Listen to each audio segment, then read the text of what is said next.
दोस्तों स्वागत है आपका आपके अपने channel target crack all civil exam में। ये सीरीज़ नंबर 4 है, हिस्ट्री का हम लोग चला रहे हैं, जिसमें आपको एस.के. पांडे, दृष्टि, ठीक है, बरनवाल, जितनी भी बुक हैं एनसीईआरटी, सब के क्वेश्चन इसमें लाए हैं हम आपके लिए। आप इसको रिवाइज करते रहिए, ठीक है, आपको हर एग्ज़ाम में काम देंगे और बहुत ही इंपॉर्टेंट है, इसीलिए वीडियो को शुरू से लास्ट तक देखिए।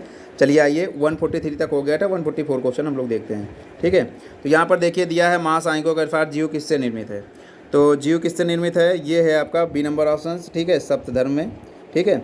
अब देखिए 144 है, तो इसमें पूछ रहा है महासांख्यिकों के अनुसार जीव किससे निर्मित है, ये नहीं पूछ रहा किससे नहीं है, किससे है। तो 9 धर्म, ठीक है, 9 धर्म, ठीक है, सॉरी।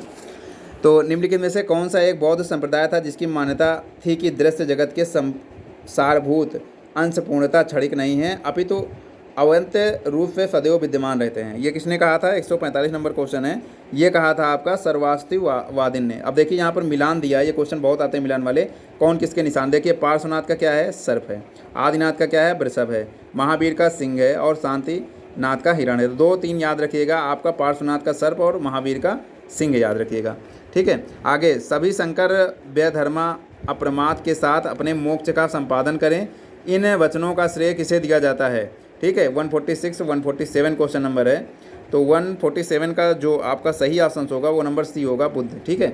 बुद्ध के अनुसार निम्नलिखित में से किसके निर्माण की प्राप्ति होती है, ठीक है। 148 नंबर क्वेश्चन है, तो ये क्या है, बी नंबर, अष्टांगिक मार्ग का अनुपालन करने वालों को, ठीक है।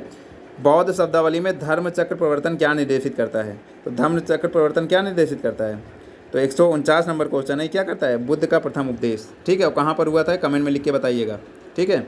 चलिए आगे आइए, आगे 150 नंबर निम्नलिखित में से कौन सा एक कारक बौद्ध धर्म के उद्भव के लिए प्रमुख रूप से उत्तरदायी था। ये क्वेश्चन बहुत ज़्यादा इंपॉर्टेंट है और बहुत इंपॉर्टेंट है। तो ये क्या था, लोहे के बढ़ते हुए प्रयोग का प्रभाव, ठीक है। और आपको बता दिए द्वितीय नगरीय क्रांति के एक कारण भी थी, आपको मैं अच्छे से बताऊंगा अभी जब वो वाला हमारा चैप्टर आएगा महाजनपद, तो उसमें हम बताएंगे, ठीक है। भारत का सबसे बड़ा बौद्ध मठ कहाँ पे है, ये आप बता सकते हैं, ये है आपका सिक्किम में, ठीक है, आई थिंक तवांग है, बताइएगा कमेंट में अगर किसी को पता हो, ऐसे तवांग ही है।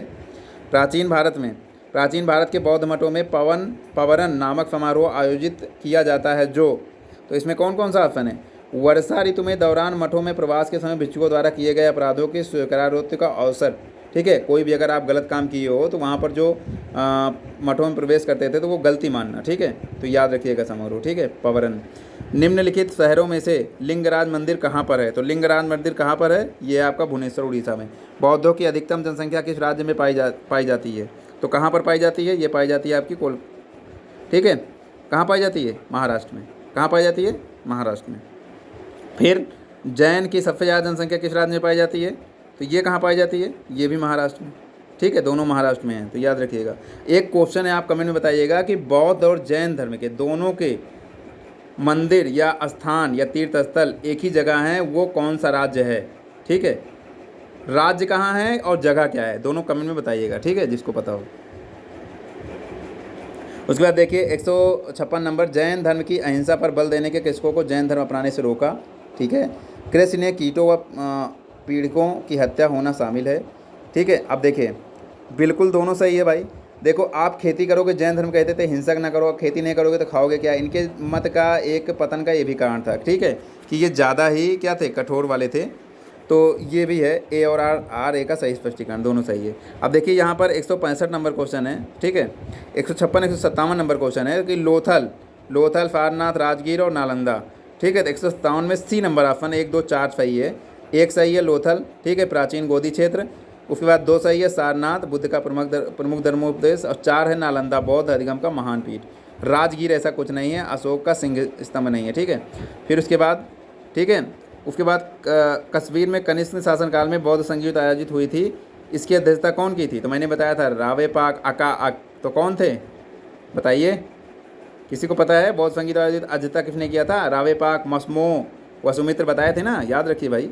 अष्टांग मार्ग की संकल्पना अंग है, तो किसका अंग है ये, ठीक है, 56 57 58 1 नंबर 151 नंबर क्वेश्चन है, तो किसका है ये धर्मचक्र प्रवर्तन सूत्र के विषय वस्तु है, ठीक है। महायान बौद्ध में बोधिसत्व अवलोकित्वर को किस और नाम से जाना जाता है, तो ये किससे जाना जाता है, बताइए, ये जाना जाता है पद्माणी।